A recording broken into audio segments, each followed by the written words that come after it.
Hello, this short video will show you how to use StatCrunch to work some problems in using frequency distributions. And if you'd like to use the same data set, when you go to StatCrunch, if you look up data sets, you'll find it under frequency distribution data set. So the first thing I'm going to show is how to make a frequency distribution using summarized data. So if you look on the left-hand side here, you see that I have data showing these are causes of plane crashes.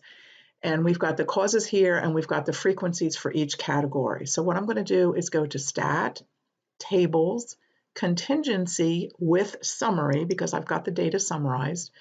So the first thing I want to pick is the column with the frequencies in it, and that in my data set, in my file here is labeled frequency, and then the labels that I want to put on the categories are under cause. And let's just say I want percent of total. And so here is my frequency distribution with the percent of total shown. So I notice here there's 592 that were crashes were caused by pilot error, and that's a little bit more than 40% of the total of 1,470. Other human error is about 3.8% and so forth. So that's one way to use StatCrunch to do a frequency distribution when the data are already summarized and the classes here are categorical, they're not quantitative. Now the next example, two examples we're going to use are the classes are going to be quantitative.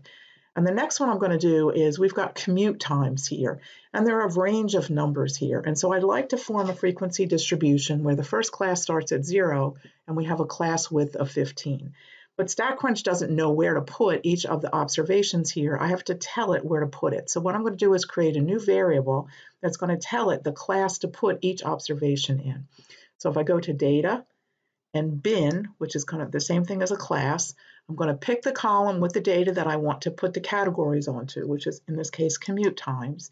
And down here, I want to start at 0, and I want the bin width or the class width to be 15. And if you notice down here, it says include the left endpoint. And I'll show you in a second what that means when we create the frequency distribution. And it's going to create a new column, and it's going to tell you that. It created this new column called bin paren commute times.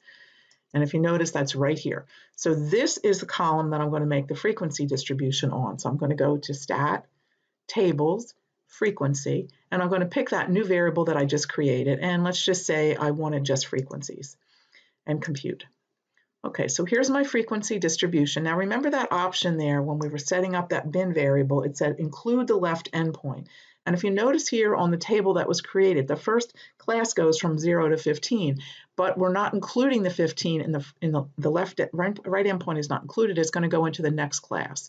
So actually, the first class goes from 0 to 14. The second class goes from 15 to 30. Remember what your class widths mean. So 0 plus 15 is 15, plus 15 is 30, and so forth. And on the upper class limits, the first class actually goes up to 14, and the next class would go to 29, 44, 59, and so forth. And then here's my frequencies. And then finally, another example of quantitative data. This time I've simply gone to have classes that can consist of a single value.